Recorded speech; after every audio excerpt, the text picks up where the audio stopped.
bạn ngay bông bồn nó về đại kê nhà ăn bọt và bạn đi mà ôi dương ở xe làng vinh nó còn cầm thi vợt cái đó Excel cái đó bông bồn tại vì làng vinh thở vì làng vinh tại ngàyนี้ខ្ញុំនឹងបង្ហាញពីរបៀបនៃការបំលែងអត្ថបទនឹងទៅជាអក្សរហើយយើងគ្រាន់តែ copy ចូលទៅក្នុង keyword របស់យើងគឺជាការស្រេចបាទតោះយើងទៅមើលពីរបៀបធ្វើទាំងអស់គ្នាបាទអញ្ចឹងអ្វីដែលបងប្អូនត្រូវធ្វើនោះគឺយើងធ្វើនៅលើ Telegram ឯងបងប្អូនណា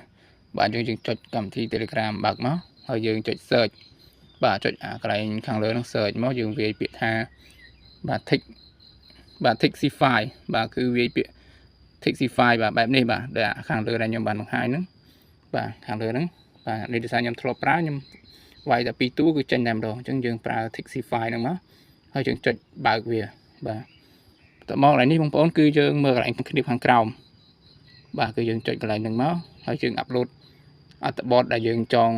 ឲ្យវាបំលែងបាទខ្ញុំយកមួយនេះចុះហើយខ្ញុំផ្ញើទៅបាទ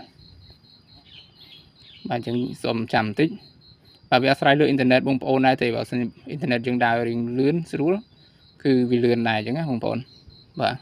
អញ្ចឹងសូមរងចាំបន្តិចបាទនេះបងប្អូនគឺបានហើយគឺវាបានបំលែង